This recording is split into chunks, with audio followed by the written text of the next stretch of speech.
Jedi খান পান্না উনি যাতে করে একটা আইনের দোহাই দিয়ে এখানে আসে যে আমাদেরও অধিকার আছে। আরে শহীদ রাষ্ট্রপতি জিয়াউর রহমানের যখন পদক কারিয়ে নিয়েছিল তখন তোমার আইন কোথায় ছিল? আলহামদুলিল্লাহ ভাই, এই যে আল্লাহ রাসূল যখন মক্কা মদিনা যুদ্ধ ছিল কাফেরদের সাথে, তখন কিন্তু উনি শিফটি ভাগ করে দিতেন সাহাবিদের আজমাইনদের মধ্যে। আল্লাহ রাসূল তার সাহাবিদের মধ্যে দায়িত্ব ভাগ করে দিতেন। তা আমাদের জাতীয়তাবাদী দল, আমাদের নেতা শহীদ রাষ্ট্রপতি, আমাদের খাঁটি মুসলমান জিয়াউর রহমানের সুযোগ্য পুত্র সন্তান তারেক রহমান সুদূর লন্ডন থাকলেও তার কলিজাটা এই বাংলাদেশের ভিতরে পড়ে রয়েছে, তার মনটা বাংলাদেশের মধ্যে পড়ে রয়েছে।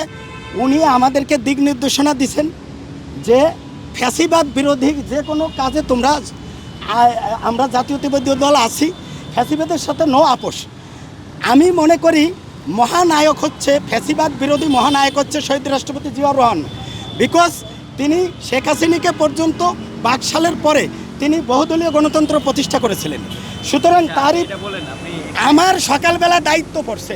সম্মানিত বিশ্ববাসী, আমার বিএনপির ভাইরা, মা বোনেরা, দলীয় নেতাকর্মীরা তারা সারা রাত দায়িত্ব পালন করছিল।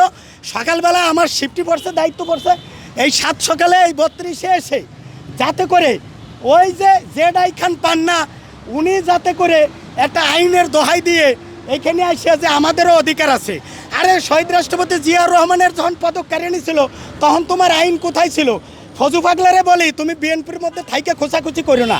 শহীদ রাষ্ট্রপতিরা যখন ম্যাডামের বাড়ি ভাঙছিল, শহীদ রাষ্ট্রপতির কবর নিয়ে আরেকখানে ফেলাবে, তার বিধবা স্ত্রীর বাড়িঘর ভাঙছিল, তখন তোমার মুখ কোথায় ছিল?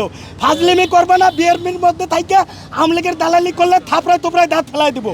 আর একটা কথা হচ্ছে ভাই, আমার কথা হচ্ছে আমি সকালবেলা দায়িত্ব পড়ছে এখানে জেডাই খান পান্নাকে আমি প্রশ্ন করবো, উনি যদি, আমি ভিতরে কেন যাবো ম্যা? I have no work inside. আমি কেন ভিতরে যাব? আমি কেন যাব? আমার কোনো দায়িত্ব নাই। আমার দায়িত্ব হলো বাহিরে। জেডাই খান পান্না এবং আওয়ামী লীগের কোনো দোসরেরা এখানে যদি ছদ্মবেশে সে হুজুর বেশে আসে, অনেক আওয়ামী লীগ আছে হুজুরের মতো দেখা যায়, আরে ডাইরেক্ট হুজুর, হ্যাঁ আমার মতো হুজুর, এরকম আওয়ামী লীগ যারা আসে তাদেরকে আমি চিনে রাখবো, তাদেরকে ধরে আইনে দিয়ে দিব। আপনাকে তো দেখলাম ভাই প্রশ্ন করবেন না, বিশেষ করে বড় সাংবাদিক যারা তারা প্রশ্ন করার অনুমতি আছে, আর যারা এমনি ছোট সাংবাদিক তারা প্রশ্ন করেন না, তারা এমনি নেন। আচ্ছা, একটা বিষয় জানার ছিল যে আপনার আওয়ামী লীগের পক্ষে কথা বলেছেন এবং কিছু ভিডিও দেখেছেন, ওইটা কাটিয়ে ওই আপনারা বানেন নাই, কোনো সাংবাদিক বানাই নাই। আওয়ামী লীগের কিছু কাটসাট করা লোক আছে, এই যে আমি ভিডিও নিয়ে এসছি, ওই আমি বলছি যদি আওয়ামী লীগ নিষিদ্ধ না হয় চালাইয়া দেখাই পারবো। আমি মুসলমান, অনেকে বলে আপনি আওয়ামী লীগ করেন, আমি অনেকে বলবে, অনেকের মুখ তো থাকবেই, অনেকে বলতে পারে, সেটা আমার আসে যায় না। আমি কি করি জনগণ জানে, আমি জানি, আমার আল্লাহ জানে।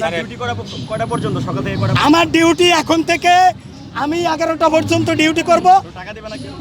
এই ডিউটিতে আমার আল্লাহ সব দিবে, যেমন সব 32-এ একটা করে বাড়ি দিলে 10টা করে নেকি হইতো, এখানে প্রত্যেকটা মিনিটে মিনিটে আল্লাহ আমার আমল নামায় চাইলে নেকি দিতে পারে। নেকি দিতে কি পারে, কারণ নেকি দিবে, এটা আমি চ্যালেঞ্জ করব না।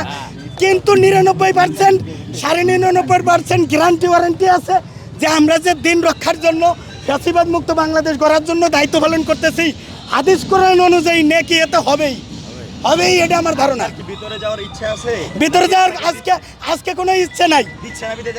আমি কেন ভিতরে যাব? আমার দায়িত্ব হলো জেডাই খান পান্না বা আওয়ামী লীগের বড় কেউ আসলে, এমনকি ভুয়া ভুয়া ভুয়া মুক্তিযুদ্ধে বলবো, ওই যে কি জন্য কাদের সিদ্দিকী হলো ভুয়া, ও ভুয়া এই কারণে শহীদ রাষ্ট্রপতি জিয়াউর রহমান কালুরঘাট চট্টগ্রাম বেতার কেন্দ্র থেকে স্বাধীনতার ঘোষণা দিছে, তার পদক কারিয়ে নাই, আর এই কাদের সিদ্দিকী বইয়া বইয়া আঙ্গুল ছয়।